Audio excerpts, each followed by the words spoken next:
Nobody hears the damage. Nobody counts what it costs. Everyone expects you to keep going. Anthony Christian, badge 502, operates where seconds decide outcomes and composure is survival, not a choice. This isn't about what the internet applauds. It's about what the job takes. And tonight, we stay where the work leaves marks. After the call, after the uniform, when there's nothing left to hide behind but the truth. On this episode of Tactical Tequila Podcast, with your host, Matt Wilson.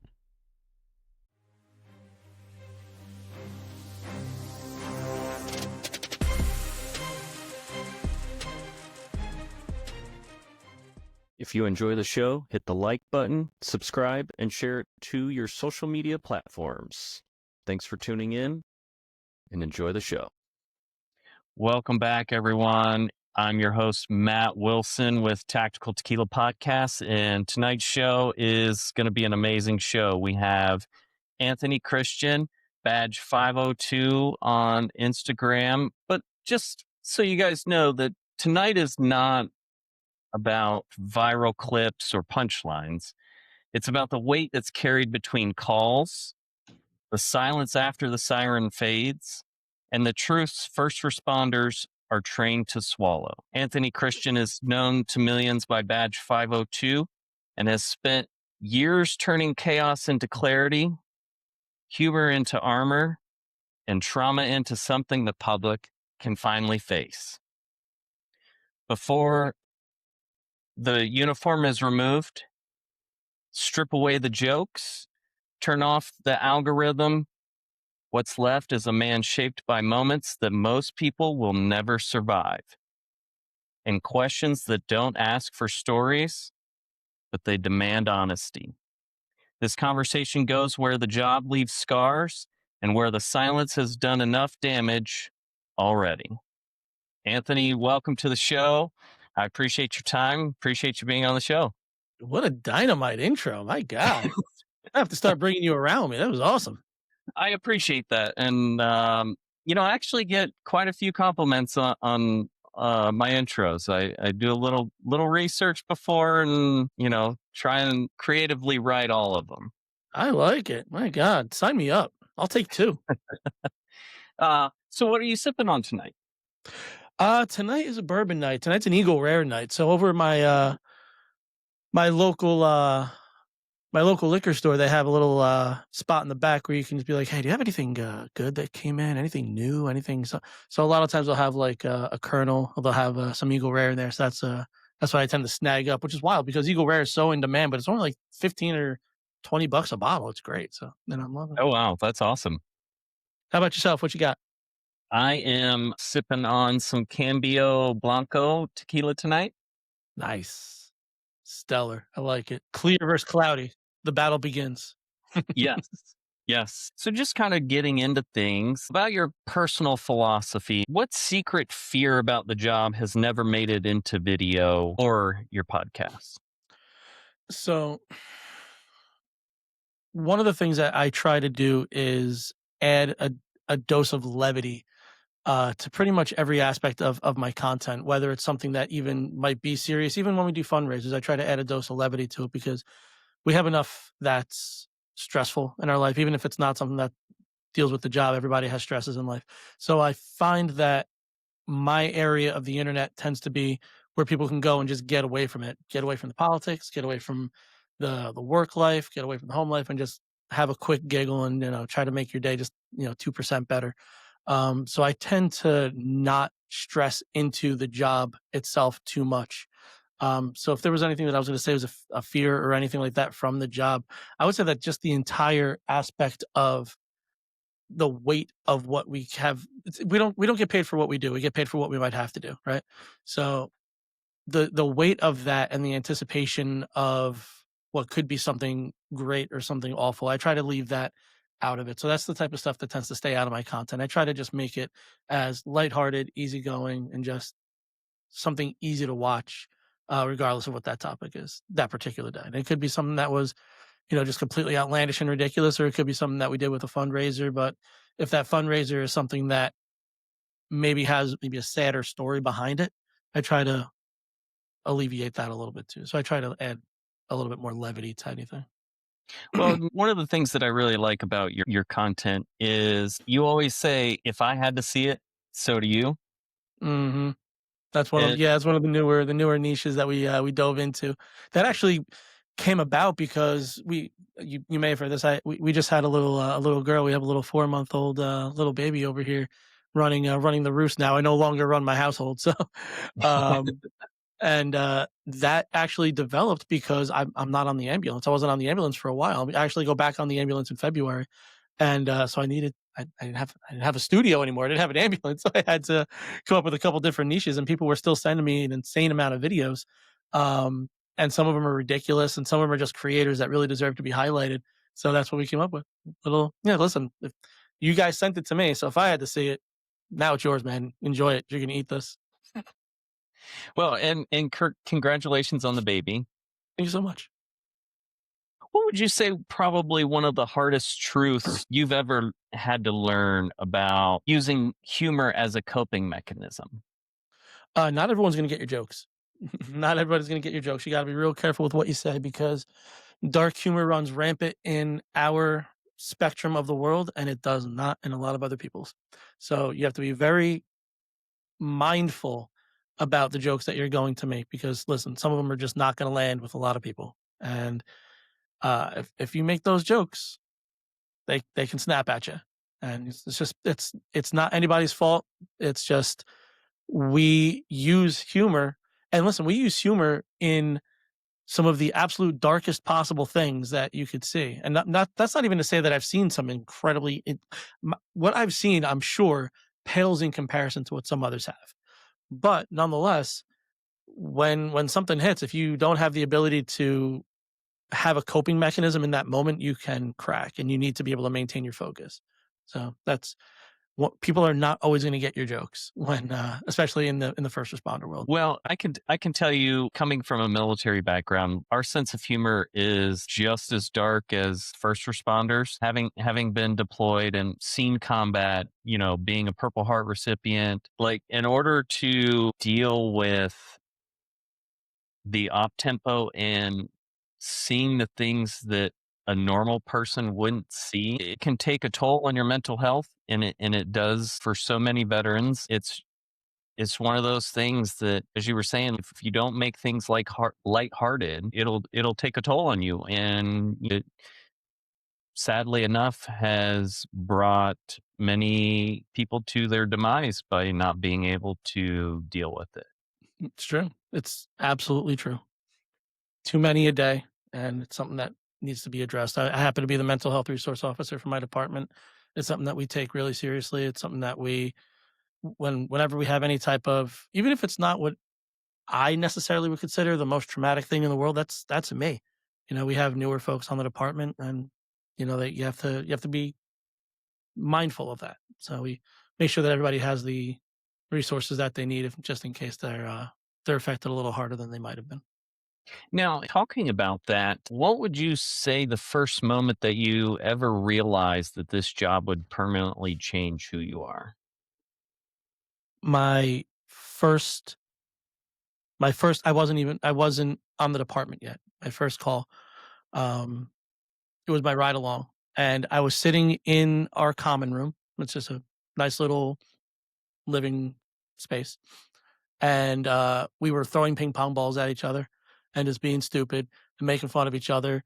And tones dropped, and the tone was for an unresponsive, not breathing 1-year-old. And you saw two people who were just the goofiest, most ridiculous human beings. 10 seconds prior, the veil came off. We took off. They were asking me for stuff that I didn't even know what it was. I didn't know what a jump bag was. I didn't know what a freaking suction machine looked like. I didn't know what any of this stuff looked like. I was brand new. I was in that building for 4 hours. We got to the scene, and I didn't know what an unresponsive 1-year-old looked like, but that wasn't it.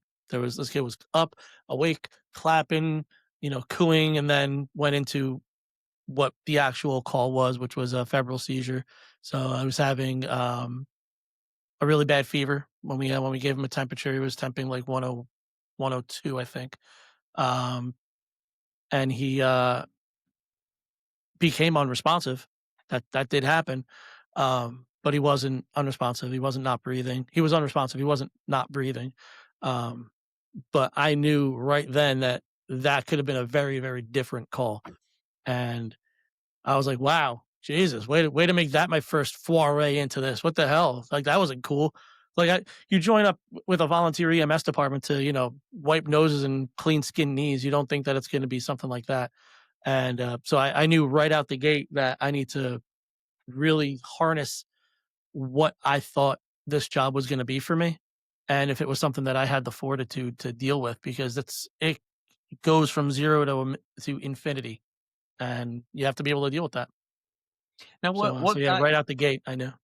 what got you into wanting to be an EMT? I always knew that I wanted to do something that was just a little bit bigger than myself. Um, I told the story on another podcast, but actually I told it 3 times because I'm not highly intelligent. But my mom, over the top of her couch, always had this sign, decorative sign. It was a Muhammad Ali quote, and it said, "Service to others is the rent that you pay for your room here on earth." And it's just something that she always instilled, that if you can, you must, and if you can't, you should try. Um, so I wanted to get into law enforcement. That didn't work. I wanted to get into the fire department. That didn't work. And then I was like, you know what? I'll join a volunteer EMS department. I think that might be a really cool way to be able to give back to my community. And it ended up being just a couple towns away. So I went through the process with that, and it ended up just being incredibly rewarding. Like it was like soul rewarding. It's a volunteer organization, so it's not financially rewarding. And it's definitely not mentally rewarding, but it's definitely you know, it pays my rent, you know? It pays my rent for my room here, and that means a lot to me. There you go. Um, do you ever envy people with normal jobs? Oh, And yeah, man. There's people that get to go and be an accountant. Like, you kidding me? You know how to handle money? What? Nobody taught me how to handle money. I'm just learning how to get a credit score under check. It's like, who lets me adult? But yeah, I mean, it's nice to I like the feeling of, like, being behind the scenes. Like, I like that, like, operate in the shroud of darkness type of feeling. Like other society functions, and then here we are just to clean up the mess. I kind of like that feeling.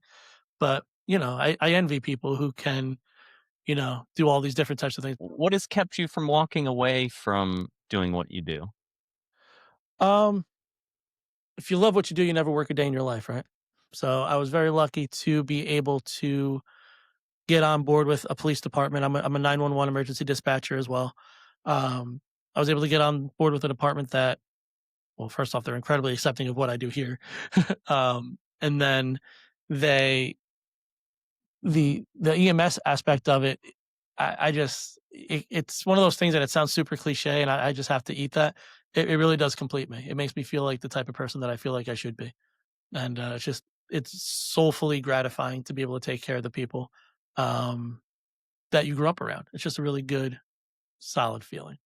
I wouldn't trade that for the world. That's amazing. And for me, I agree with you wholeheartedly that if you love what you do, it's never a day of work. And I can tell you, even on my longest 20-hour days, that it never feels like a job. Like you said, what you do it's bigger than you. And I feel like once I got into what I do with executive protection, like it's bigger than me. And I've never had a complaint about this job. I've been blessed with the clients that I've had, and I've, knock on wood, have yet to really have a bad client, and that just makes the job even better. I feel that. Yeah, it really, if you can function within it, and as long as it feels like more than just a paycheck, then it really is. It's where you're supposed to be. You know, I and I I, I definitely. never I never feel like it's ever a paycheck. Yeah.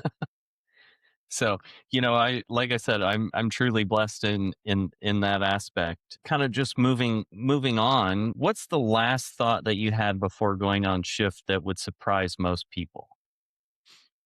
The last thought that I have going on shift. Um, well, the one thing that you never think is you never think that you're gonna have a Q night. You never say the word. You never drop that word. So if that's ever my last thought going on shift, then I probably should just that might be a good day for the sniffles because I'm about to cause an absolute ruckus. But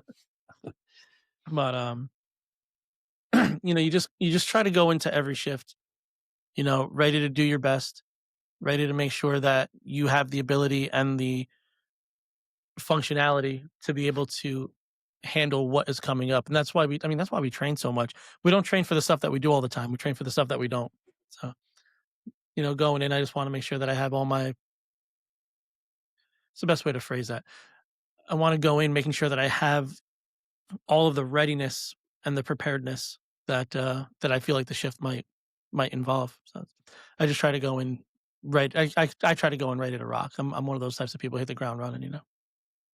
What would you say the most personal part of yourself that you've exposed publicly, but later questioned whether or not it was worth it?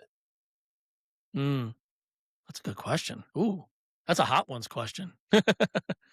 um, so being on social media, you you allow yourself to be a little bit vulnerable.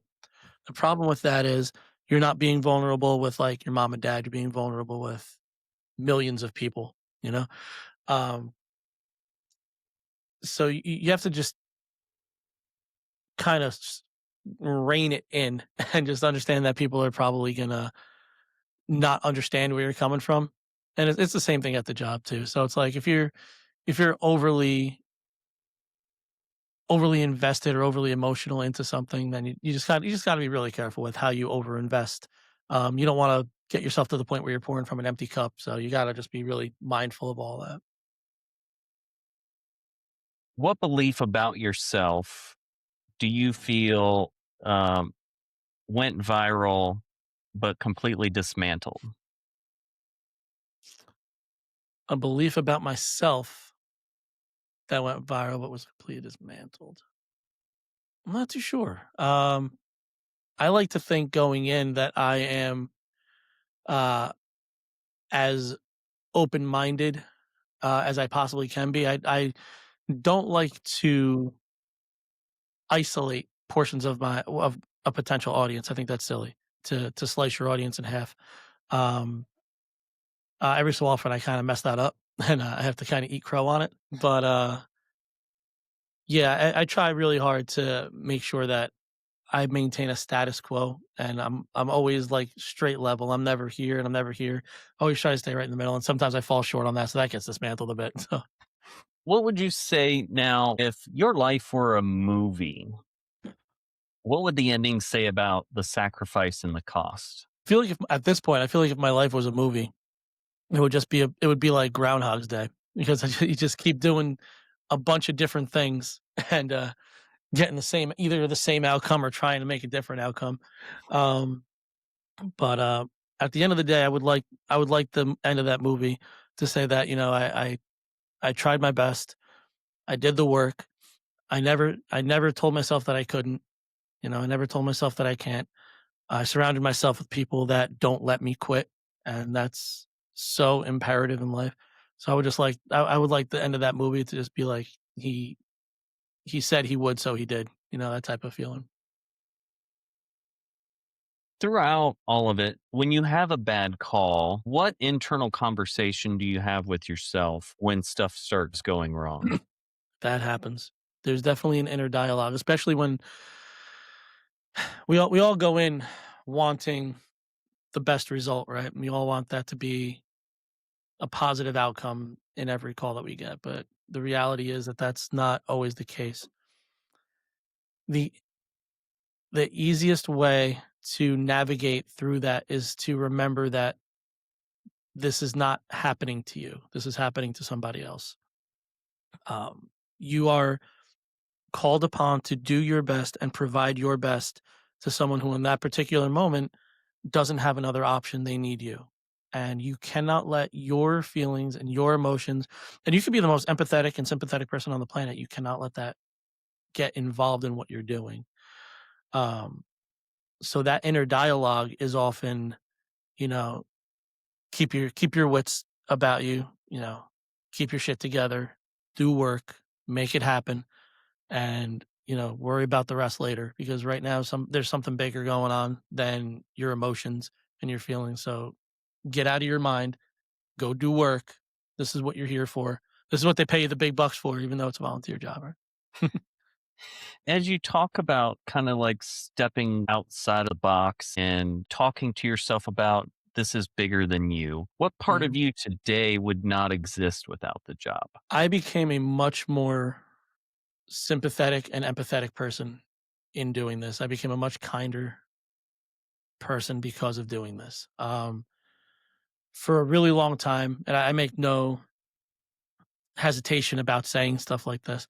For the longest time, I was the most self-centered, egotistical person on the absolute planet.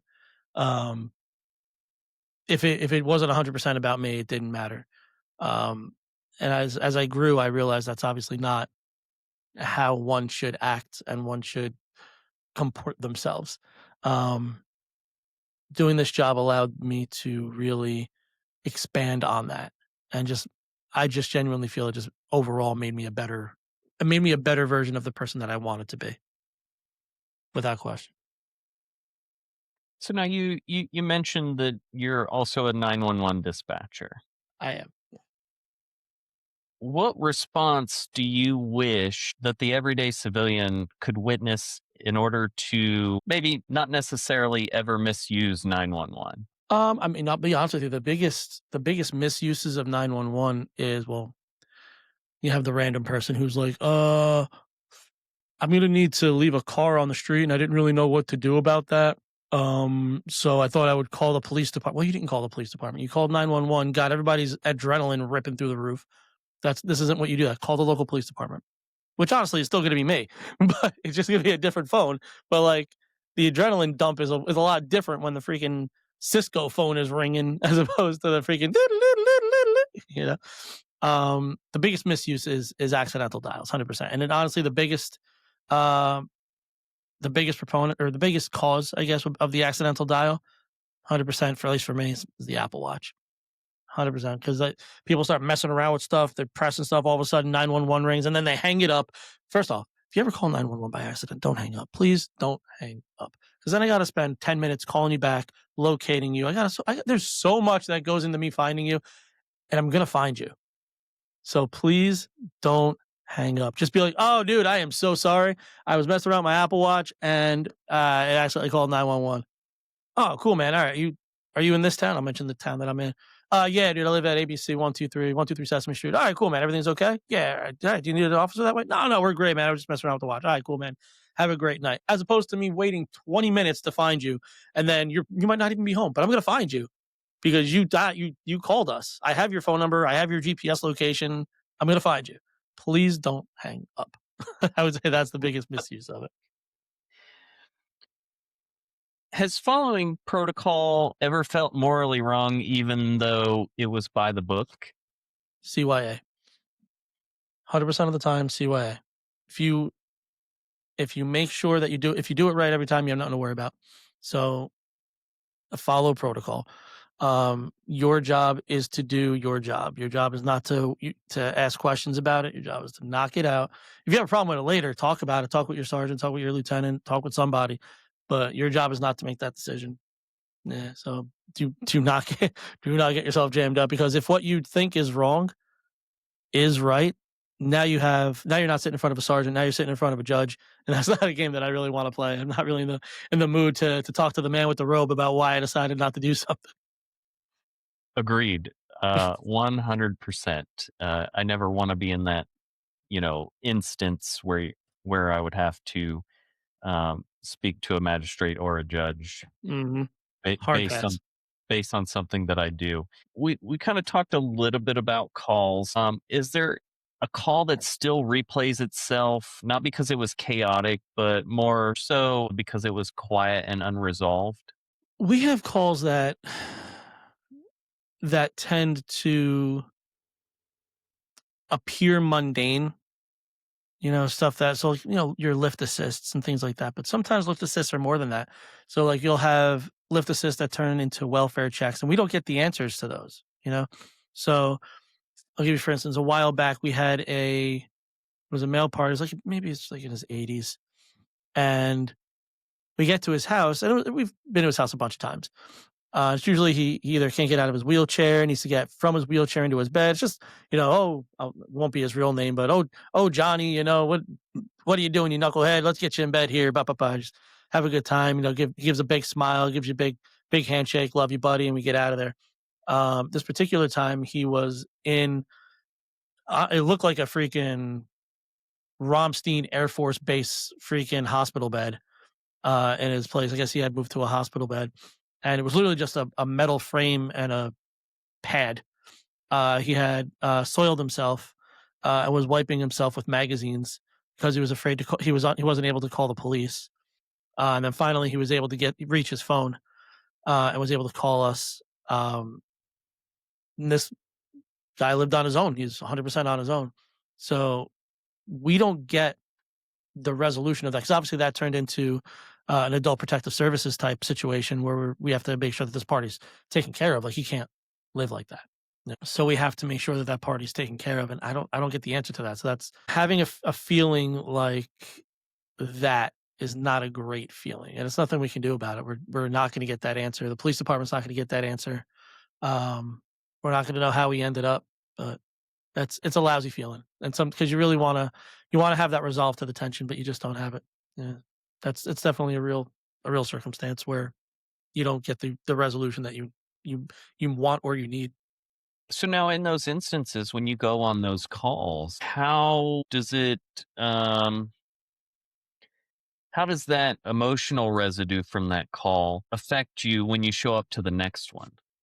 So that's kind of where that dark humor comes in, right? So you bust each other's chops, and you tell each other that it didn't really bother you, and you push on to the next one, and the next one, and the next one, because that person deserves the exact same amount of attention that you just gave Johnny with the skin knee, or Betty with the heart attack, or so and so who fell off his roof and broke both his legs. Everybody deserves the same level of care and the same level of attention.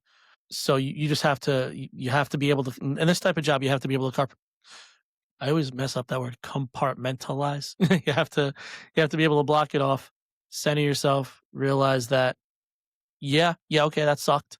This sucks. But let it suck later and cross that bridge when you come to it. But you gotta keep it pushing. You gotta keep it pushing.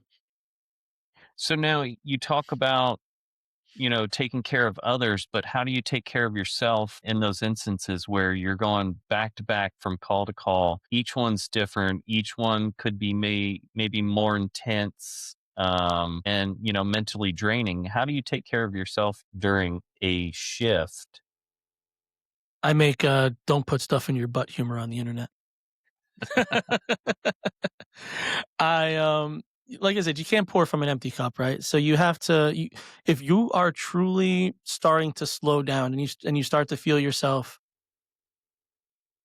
gaining water, and you're not able to tread it, you need to do the exact thing that you're trained to do. You need to talk to people. You need to find your levity. You need to use the resources that are available to you. Like I mentioned, I'm a resource officer. I'm a mental health resource officer. So my job for my department is pull you aside. Hey, Mike, that was a little crazy. You good? Yeah, I'm good. Are you good? Listen, you need to talk about it. We can talk about it and get you somebody, whatever you need. Not going to bother you. You just let me know. Let me know what you need. Help me help you. We'll take care of it. All right, cool, man. And that just them knowing that somebody's there for you is a lot. It's the same for me. I have people that are my resources as well. I have family. I have friends. I have the people that I lean on that are just. I have the most amazing people in my life. I'm truly blessed to have the people in my life that I do. So yeah, I lean on my people a lot. like I said, I make goofy stuff on the internet. That's my big levity is my content. I always tell people, and it sounds crazy, right? Because like social media is not my career. It's what I do for fun, and I'm really blessed to be able to do it on a higher plane, on a grander scale. But that's my fun. That's my release. And the day it stops being fun, I'll burn the whole thing to the ground. I say that all the time. I mean it as much today as I did when I first said Well, it. and in any profession, especially first responders, military, it's always good to have that support channel, because when you don't have that support channel, it just it takes a toll on you. But not only that, then you start taking stuff out on the people around you, Mhm. who work with you, who care about you, who care about, hey, going to the next call, do I need to worry about this person? Yep. Truth. And and I think once we first responders and military start to not necessarily buy into it, but even believe in, those that are around us that are there, who genuinely care and want to support, because you have the people that go through the shit with you, and then you have those that are around you that you don't want to take stuff out on, but you want them to understand kind of what you're dealing with. Mhm. And not a lot of people in our support channel even do understand the stuff that we deal with. It's true. It's absolutely true. They it turns into that you get that phraseology that happens a lot. Well, this is what you signed up for. This is you chose this. This is what you listen. I didn't choose to be soulfully abused and mentally just demolished. That's not true. That's not what we signed up for. We signed up because at some point, whether it became for a paycheck or not, at some point you decided that you wanted to do something that was going to help other people. That's the crux. Even if that sounds cliche, and even if people won't admit it, you got into it because you thought, hey, being able to do this is kind of neat. It's really cool to be able to do it. Um, so you just a lot of people don't appreciate what saving yourself in these professions involves. And I get that because it's not something they do. You don't really have to worry about massive mental health crisis when you're looking at, Johnny the accountant or this, that, or the other thing. Um, but you know, if people who say that's what you signed up for, Yeah, and no, no. so to caveat off of that, the normal everyday citizen is so tunnel visioned into their everyday life, Mhm. like they just don't see the bigger picture. It's And true. once they're made aware of the bigger picture, then it's just it either blows up, or they're Mhm. just like, oh my god, I can't believe this. Like, Mhm. Yeah, you people just know, mosey around condition yellow, completely condition green, just moseying around, completely oblivious to everything that's going on around them. I can't tell you how many times I've just been walked into people who are on their phones. And I'm on my phone as much as anybody else, but pay attention to the world around you, man. Stop and smell the roses. really, it's like 3 inches up. It's been crazy. It's wild. It's and you from my end, you grow to just kind of expect it, and you almost don't even care about it. But they don't know. Give it a shot. I always say people should do two things in life. They should work in a restaurant and they should work in a first responder position. Yeah, the service industry is crazy, and the amount of people, not necessarily as bad as law enforcement, but the people that the service industry have to deal with. And I was there for a long time, 10, 12, like 12 years I was in the service industry. Oh, okay. Yeah, a long time. It'll all be in the book. Bet on yourself. It'll all be in the book. Listen, I can't wait, and we'll do the bestseller tour. Hell yeah, let's do it. Go to firehouse to firehouse. So now, just kind of getting into the content you make and storytelling overall. What's the most powerful piece of content that you've never posted, and what stopped you from posting it? So, most powerful piece that I never posted is most likely going to be to do with my mom. So my mom my mom is hand over fist the smartest, strongest woman I ever met in my life, by far, by and large. Um, my mom was the vice president of a company that did food additives and flavorings, but it was an Israeli company, and they're not the biggest proponent of women at that point back in the day, of women in authoritative positions back then. Um, she broke so many molds in her industry. It was incredible. She spoke in front of Congress. She did so many cool things. She went overseas and started an entire overseas branch of this company. And my mom is a an Alzheimer's dementia patient. Oh, Um, so I made an entire, God, I'd say it was probably 6 or 7 minute video, um, talking all about it, about the process of watching your mom or anybody that you love, but in my case, it happens to be my mom. Watching my mom go through this and starting with the earliest parts where she's like, I want to go for cognitive tests because I don't feel like myself. I don't feel like I'm healthy. I don't feel like I'm right anymore. And up to now, where she's bedridden. I have a full time aide that lives with us. So I posted a full, well, I didn't post. I produced, edited, like a I think it was like 7 or 8 minutes long piece about the entire thing. And I didn't post that because at that point I was like, you know what? I think I needed to make this for me. I think this is what I was supposed to do for myself. Um, so I ended up not posting that. That's pretty much why. I just ended up feeling like this was more of it. And I do talk about it. I don't make, um, I don't hesitate to discuss that. But the entire piece that I made was I think it was a little bit much for what people would expect from me. Um, and I don't even necessarily think it would have been poorly received. I really don't. Um, but I felt at that point it was a little bit outside of the scope about what I was willing to, internet's forever. So at that point I was like, you know what, I don't think I want to put this into the world. I was just going to leave. This was for me. This was therapy for me to make this. So I ended up not hitting the interwebs. now, and I'm sorry to hear that about your mom. I've had several family members that have um, had Alzheimer's and cancer. Um, so I understand where you're coming from with that. It's rough. Yeah, Um, it's a rough thing. It's rough for you, right? As the caregiver. I'm just incredibly blessed. We have a full-time live-in aide. If we didn't have our aide, I would be royally effed. Um, but watching somebody that took you to soccer practice and did my mom didn't. So my mom is not my biological mom. That's a whole other story. That's a mile long story.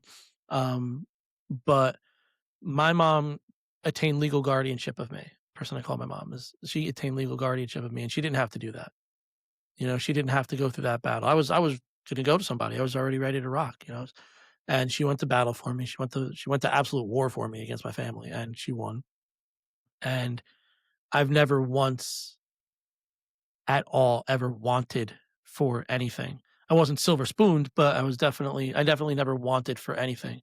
And seeing somebody who would do absolutely anything for you that you cannot help. There's nothing I can do. There's no you can't fix this. And I'm a fixer by nature. I always try to find the solution to something, and there's nothing you can do about this. So seeing somebody like that, somebody that you care about like that, just deteriorate, it's wrenching, you know. So I didn't really want to put that into the world, if you will. They're gonna get the booty humor. do you think that research will ever come up with basically a fixer for Alzheimer's? So there's the whole aspect of it that we're the only country in the world that calls it Alzheimer's or dementia. Everybody else calls it type 3 diabetes. There's a whole spectrum of information that's coming out about how it could be linked to diet and things like that. And So there's definitely research going in a couple different directions. And I'm hopeful, I'm hopeful that one day, it won't be, my mom, but, hopefully somebody's mom can benefit from the research and the information that's coming out. Um, all I can do is hope, it's, if not, if not me, for somebody else, you know, but, yeah, I got super lucky being able to be in this family, and, you know, I'll till my last breath, I'll do whatever I can to make sure my mom's happy and comfortable. That's all we can do for those people that we call family, whether they're biological or even by blood or not even by blood, those that we call family, those that are true friends. They say that, some are more family that are not by blood than those that are blood. So how we can help take care of those people that are around us. Not only will I think in the afterlife, I think that will propel us as spirits. But even while you're here on Earth, the good deeds that you do don't ever go unlooked upon. Pay that rent. So trying to move back to the lighter side of things, the content that you have posted, which video more or less changed you after you hit upload? So if we're talking about, we'll call it career wise, I was just making, like I said, I still make this content as much as I love that people love my content. This is my levity. This is the stuff that makes me smile. Um, but the video that changed everything was, I was making, just random videos around the squad house. I was doing different things like that. And then one day I saw this. I technically don't even really, to this day, I still don't even technically know what it is, but it was this gold serpentine looking thing, right? It was just like this S curve looking thing. It was just gyrating and doing this. And I was like, that is oddly phallic. Like, that is a weird looking contraption. I don't even have a good answer as to what that could be. Like, if someone was to tell me that's what this is for, I would be sure, why not? Like, there's no idea.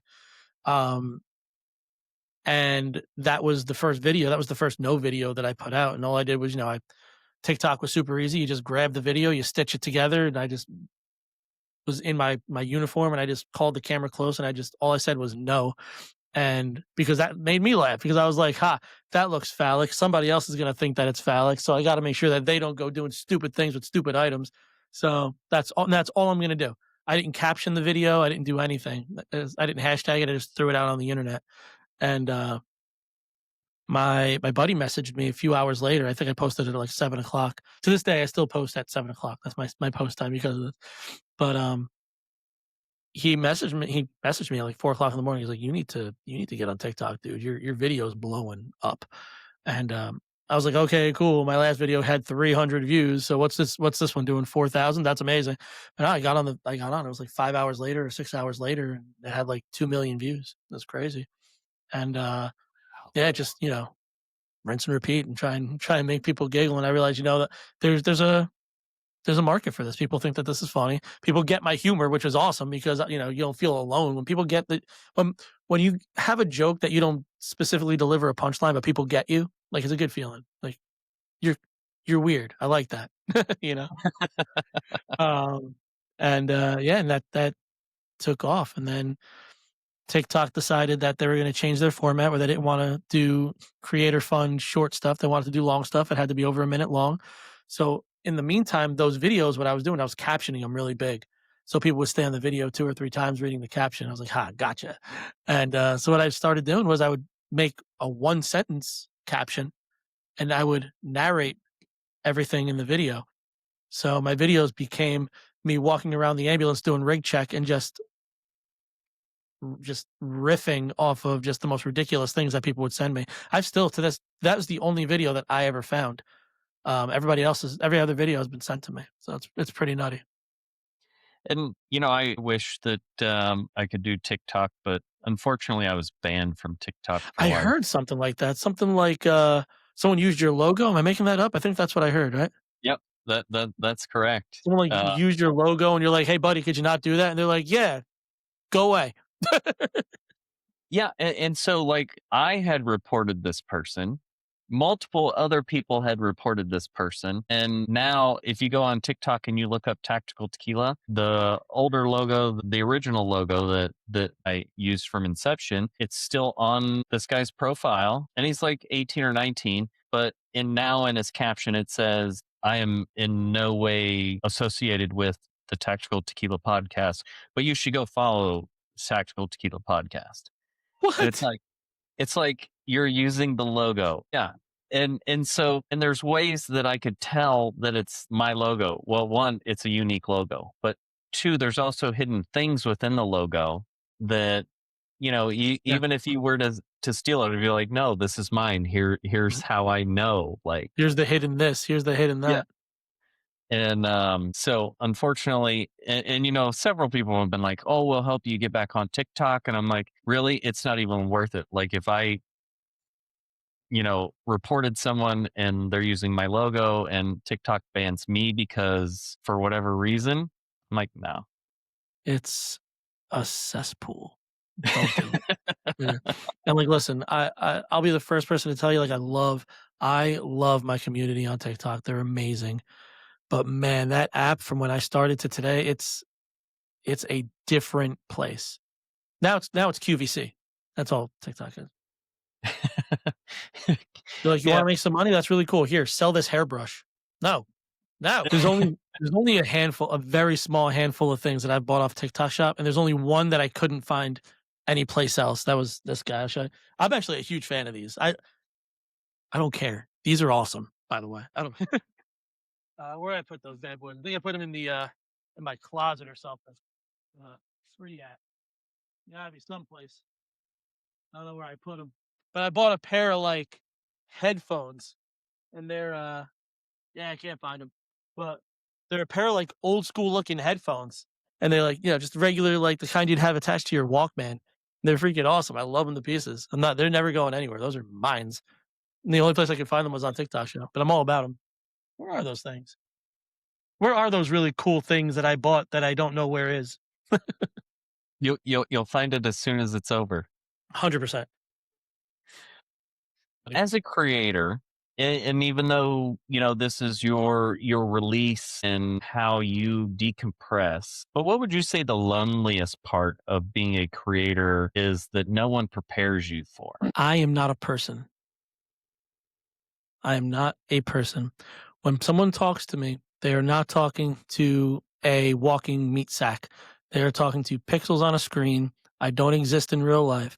And they say the absolute scumbaggiest shit to you. And it's brutal. You're not a real person anymore. And that sucks. That is 100% the loneliest part. I'm very blessed that I have amazing creator friends. I have amazing real world friends. And they make sure that I stay grounded in those types of things. But I'm not a real person. I can't imagine what female creators go through with some of the things they must get in their inbox, because let me tell you, the things I get in my inbox from dudes is unreal. So the things that girls must get have to be even more outlandish. So Well, it's and wild. so I'm not sure if you're familiar with Sergeant Ashley Smith. I know, She's actually.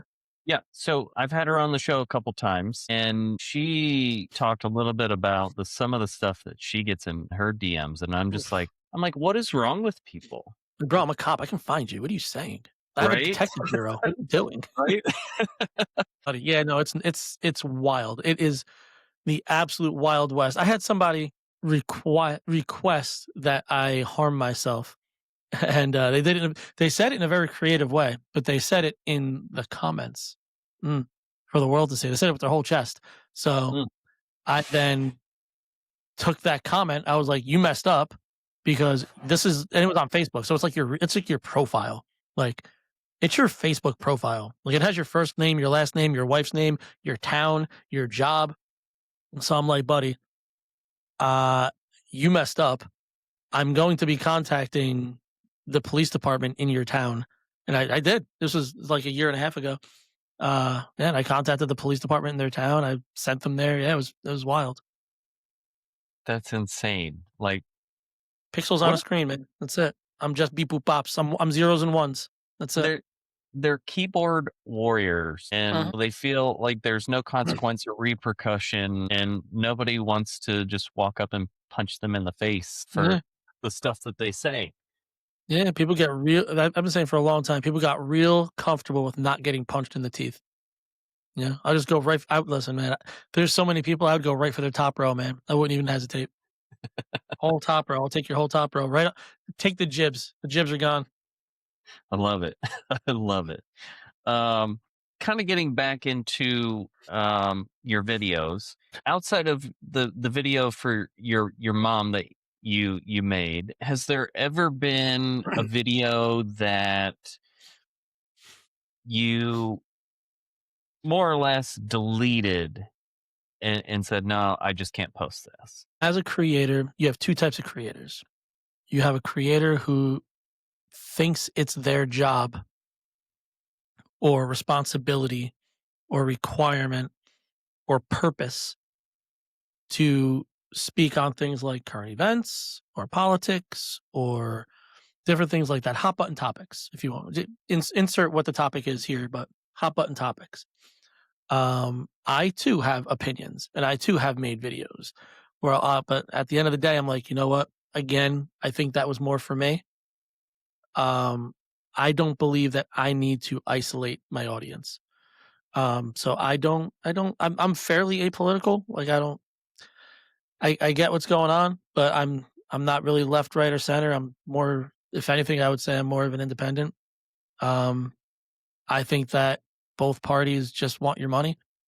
Yeah. So it's like, who's going to drive you who's going to drive you off the cliff or who's going to drive you into a tree? That type of deal. So it's like, I try really hard not to speak on topics like that. And I've definitely made videos where I'm like this, this, this, this, and this. And I'm like, you know what? Let me not do that. It's if for nothing, it doesn't mean that I don't have an opinion. It does. What to me it means is you're already getting hit with those. You're getting hit with whether you're left or right. You're getting hit with a mountain of those videos or a mountain of these videos, or you're watching the other party's videos and you're just getting drilled with it. Come watch my stuff. Have a laugh. Let me be the alleviation of that. Let me not be part of the causation of the things that stress you. Let me just make you giggle even if it's freaking. But like most of my humor is so infantile and juvenile, and it's you sit there and you're like, I needed that. I needed something stupid, and a lot of that stuff is just goofy. And I think that's more what my lot is when it comes to being a creator is be the levity. Don't be the stressor. Be his piece. So now, after such a mentally draining day, how do you create when you're so emotionally empty on those when people expect you to show up anyway? So that happens. There's definitely days where I'm like, you know what? I'm just gonna post some old videos, and I don't have it. I don't have it today. You know, um, and there's nothing wrong with that. You have to make sure that your cup is full. At the end of the day, you have to make sure your cup is full. And if it's not, you need to get it that way, because if you don't, you're only going to exacerbate whatever you're feeling. So while there's definitely days where I don't feel like creating, there's never a day where I won't post. Um, so if I feel like I have a super stressful week coming up, I'll batch videos. I have a couple apps that let me schedule stuff out, and those are absolute lifesavers. If I'm going on vacation and I really just I need to get away, I need to shelf everything, which I'm really bad at that. I'm so bad at that. Um, You and me but both. but like at the end of the day, if I need to shut it off, I have the ability to batch videos, get them scheduled, and I don't have to look at my phone. I still will. I suck at that, but I definitely have the ability to look at it less. Um, so it's good to be able to detach from what you do. And I do this Mind you, I work at the police department. I work at Pittman, so I work 5 days one week, 2 days the next. So I work 7 days out of every 14 days, 12-hour tours at the police department. I do social media every day, multiple times a day, across multiple platforms, and that's just the videos. That doesn't include, the podcasts. That doesn't include the finding of the videos or the editing of the videos or the creating of the video. It doesn't involve any of that. So I do this every single day. So you have to be able to detach yourself some way. Oh, you're going to drive yourself crazy. You'll absolutely drive yourself crazy. I wouldn't say that creating content is the hardest thing that I do, but it is definitely the most time consuming thing that I do. So you got to be able to separate from that. In talking about that, what storytelling instinct do you rely on that you never really consciously developed? Boy, I can talk, man. I can talk for days. So I can remember growing up, my mom's friends and my dad's friends would say that I had a gift of gab, and yeah, I could just jibber jabber all day. So working with that, and I'm really good at reading people. I'm really good at.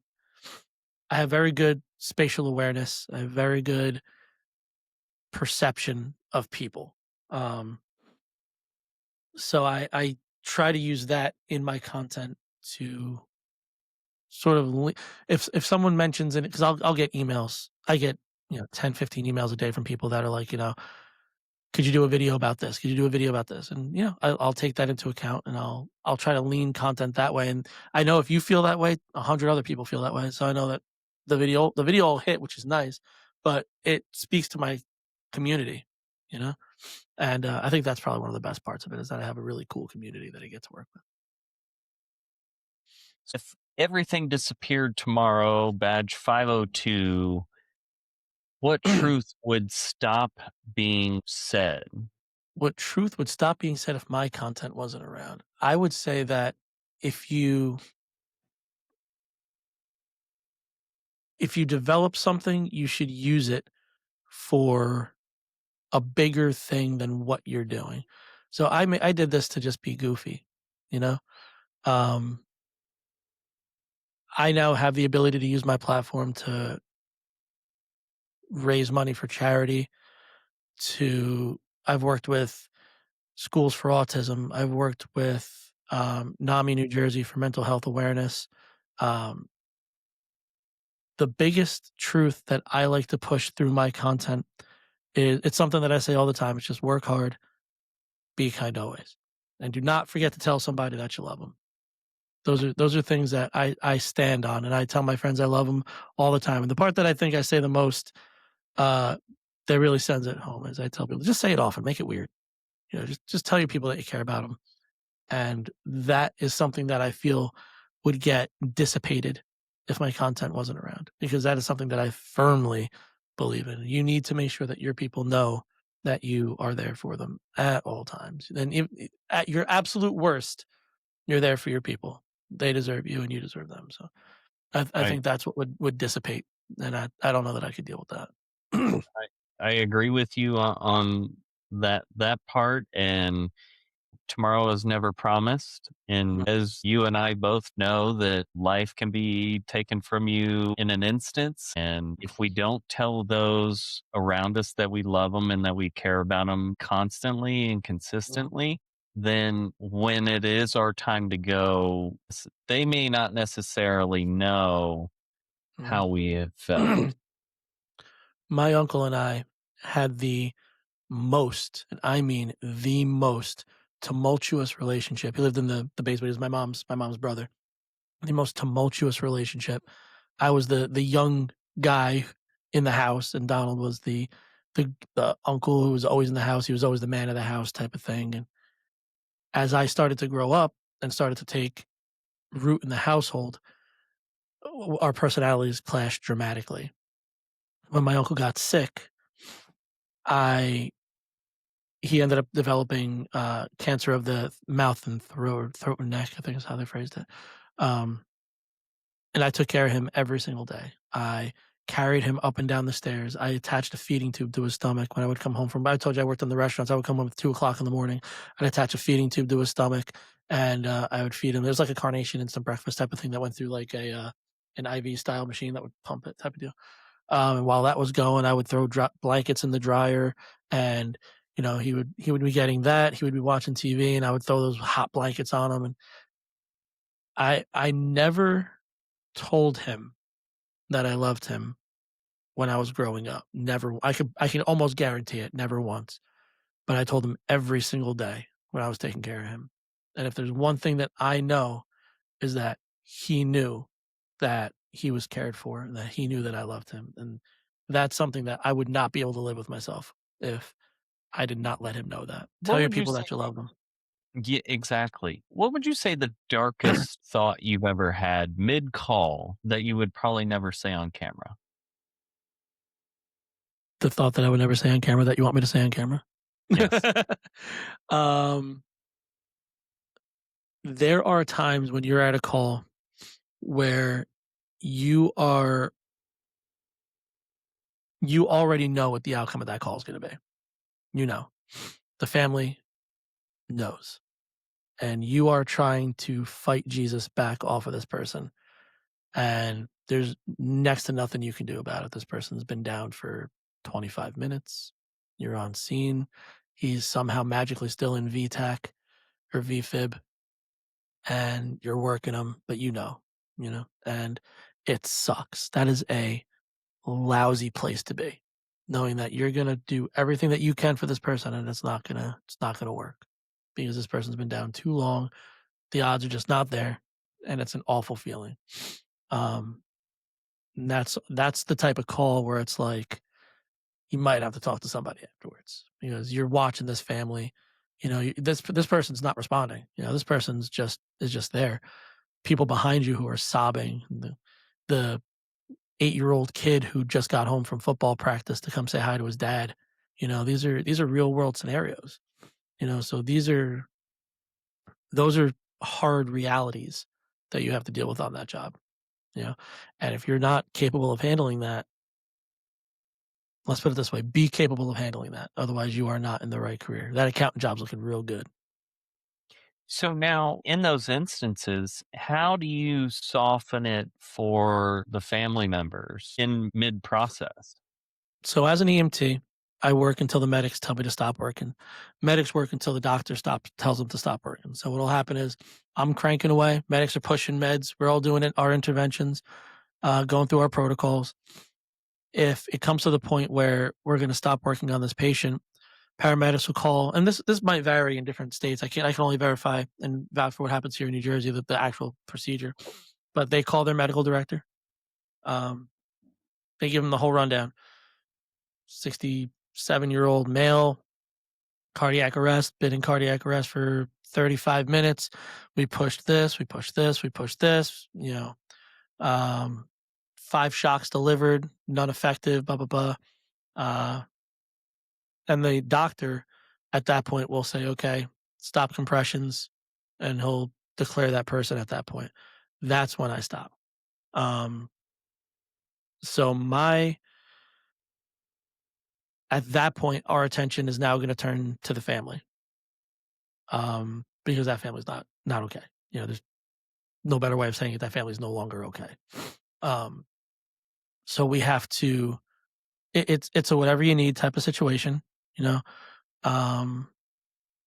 police will stay on scene with them if need be. We'll get rid of our stuff. What we want to make sure is that we clean up that scene as best we possibly can, because there's the one thing that family doesn't want to see is all that extra equipment or, gloves or, your trash all over the place, clean up real nice. And at that point, you just do whatever the family needs you to do. A lot of times it's, thank you, thank you for doing your best. And we kick rocks, the medics kick rocks, and PD will stay on scene as long as they need them to. And that's the end of the show. But you have to, there's more than one person on scene. So you got to take care of everybody in that room. Yeah. What part of the EMS life actually scares you, but never really gets joked about? I don't necessarily know that it scares me per se. I am an EMT in a very mellow area. There are people who are not. There's people who are in Newark or Camden or Trenton or Chicago or Detroit or insert dangerous city here, where your number one concern is they teach you the first thing they teach in EMT school is your scene safe. All right. Well, your scene can go from safe to not safe real quick, you know? So something that could scare you real easily is the fact that you don't know what's around the corner from you. You know, you could be getting called, and this is the same for law enforcement. You can get called to something that's there. Someone just wants to do harm to you. You know, my dad's having a heart attack. Okay. So we send the police department, we send the ambulance, we send medics. This guy goes ahead and shoots up the whole bunch of you. You don't know. You're going into this person's house. You don't know. You know, and that thought's always in the back of your head. It better be in the back of your head, you know? So you gotta, that's why I get out of bed in condition yellow. I'm a little bit ridiculous, but, I'm constantly assessing everything around me. I think that has a lot to do with it. So yeah, it's definitely something we don't joke about scene safety because I'm trying to go home and I'm just some goober volunteering my time. So I'm not trying to catch strays, you know? Listen, I know the feeling about getting up in condition yellow and assessing it everywhere I go. It's hypervigilance. It's, And you need to be that way sometimes, you know?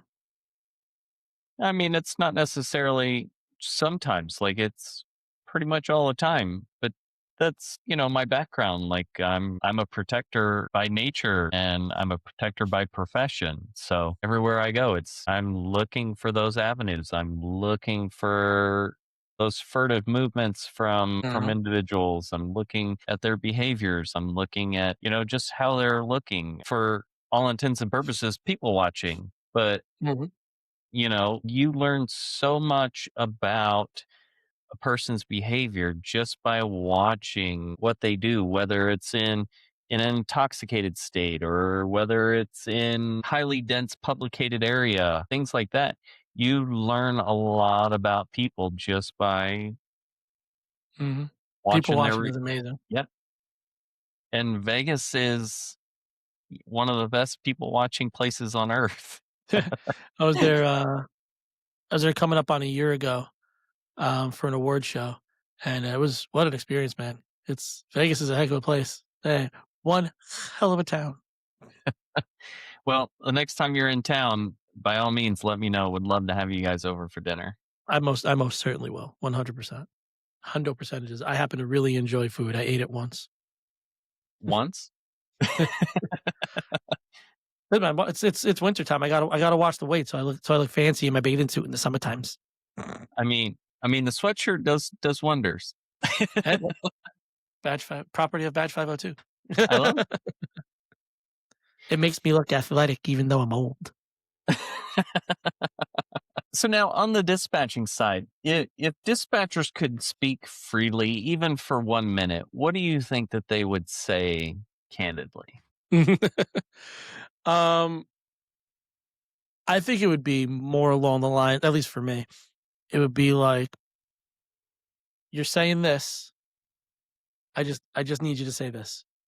You're no, stop. I don't need to know your life story. I don't need to know what you ate for dinner 2 days ago.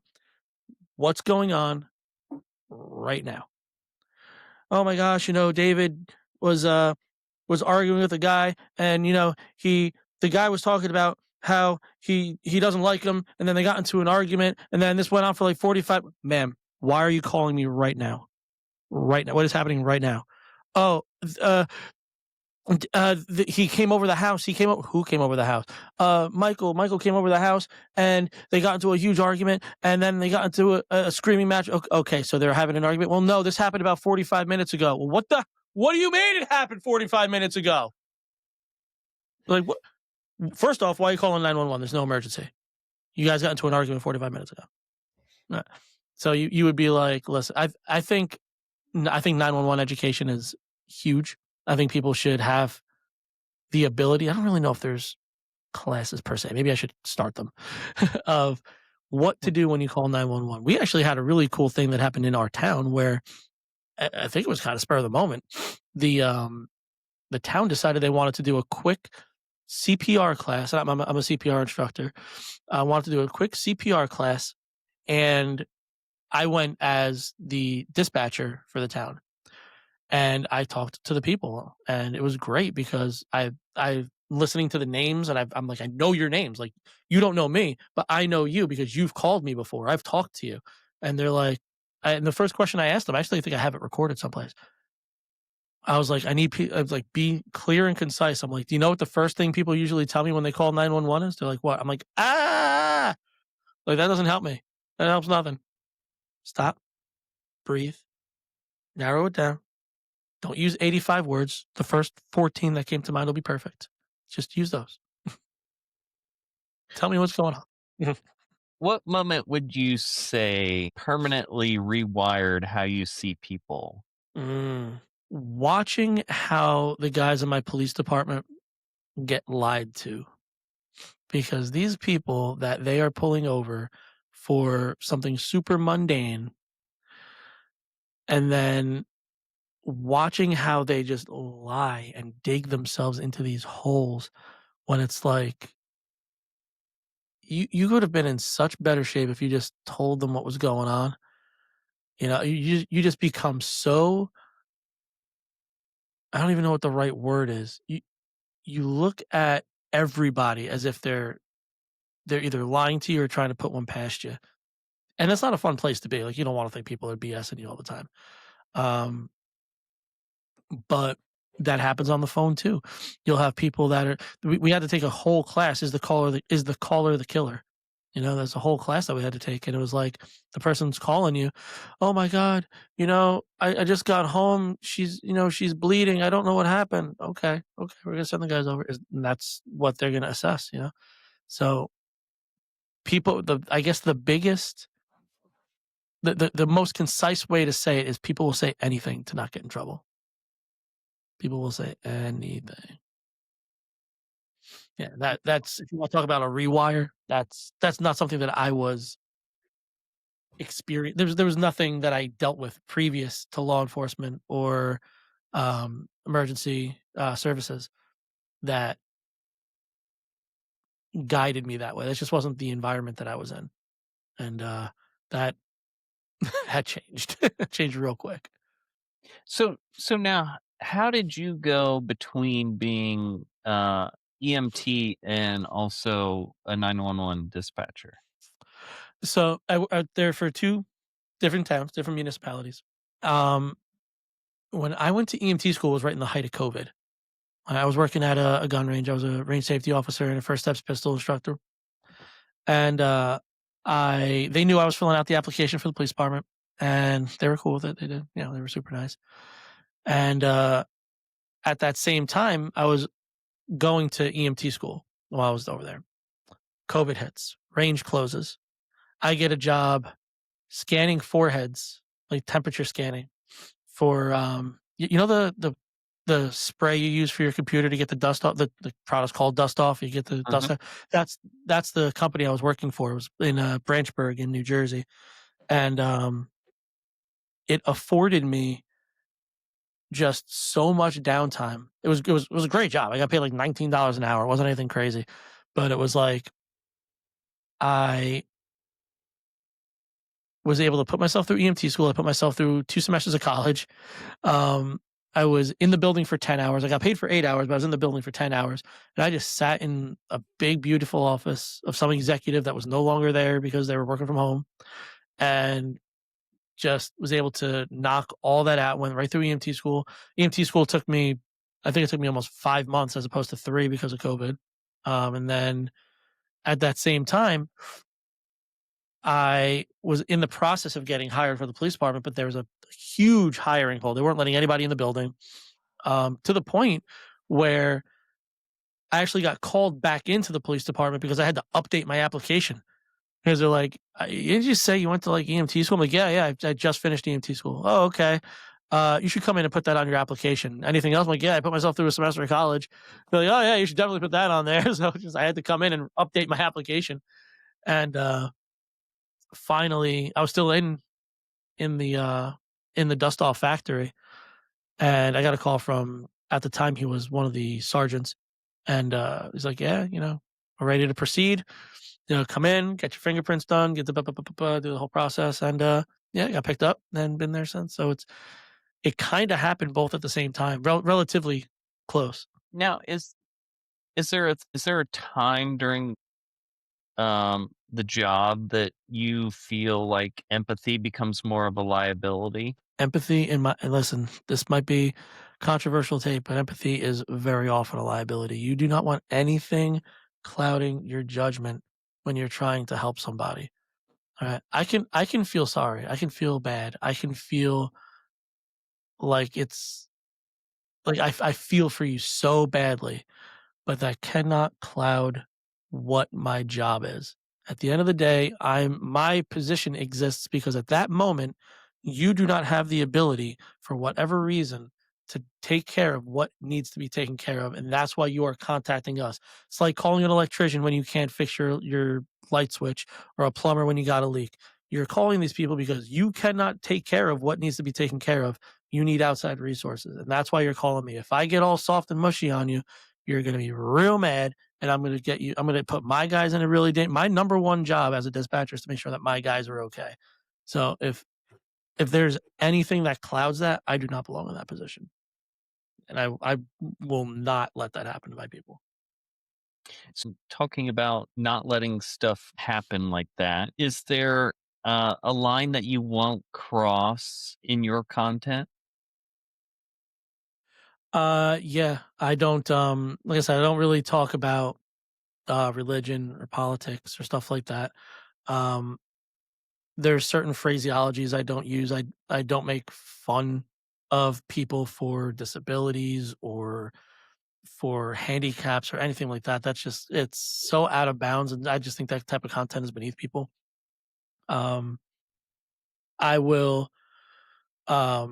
There's a certain aspect to that where there's like everybody likes to feel included, in humor, and you see that a lot in stand-up shows where stand-up comedians will target in and zone in on people who are in wheelchairs or who have crutches and things like that because they want to feel included too.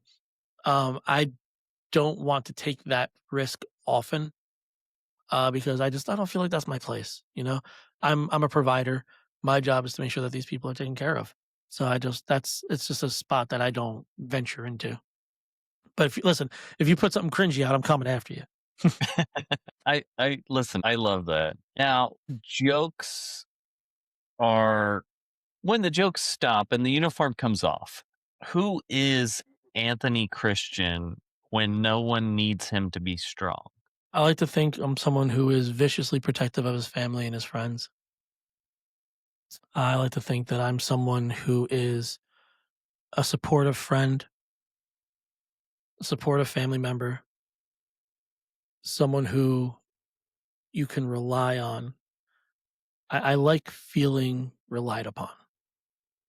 Um, I think that I spent a lot of time in my life being a shitty person. And I think that the person now is trying to elevate himself daily. I take a lot of pride in that. I think everything is a 1% win. If every day, if you can win 1%, that's a win. Um,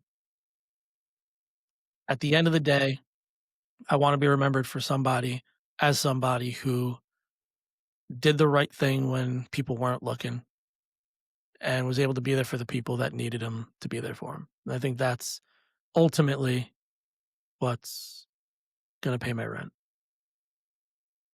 And if you had to give one piece of advice for someone who's coming in fresh off the street to be an EMT as a rookie, what piece of advice would you give them? Don't do it for the pay because it's not there. You're going to want to go into this because it's something you believe in. Don't get complacent. Treat people with compassion. Do the right thing. Don't steal from people. Don't be that guy. And just understand what the job entails. and appreciate that someone is letting you into their world and letting you do for them what they do not have the ability at that point to do. That is a calling. And it's something that should be taken seriously. I know a lot of people don't. And I know that listen, I'm on the job 6 years, right? There's people who've been doing this for 40 years that are they have a very different mentality. They're completely complacent. And I hear you. You know, you've been inundated with this for so many years, and it's beating you up a bit. I get it. I totally get it. But at the end of the day, be the person that you would want showing up for you. No, that's the best advice I can give anybody. Be the person that you deserve to have come help you, and you'll do great. Honestly, I don't think it could be, put out any better than that. I love that. And, what a way to end. But where can everyone find you on social media? Oh, well, if you're feeling particularly froggy, you can search me up, Badge 502 across all platforms. If you want to pick yourself up some super sweet merch, you can go check out badge502.com. We have really cool things like hoodies and patches. If you want to join the Ko-fi, you can do that. If you don't, I still love you. Well, Anthony, I appreciate your time and thank you so much for being on the show. Thanks for having me, man. Yeah, it was a pleasure. Honestly, I probably could have kept going on for another hour and a half. Great conversation. Thank you so much. Everyone, thank you for tuning in. Have a good night. Take care, y'all. Don't forget to tell somebody that you love them.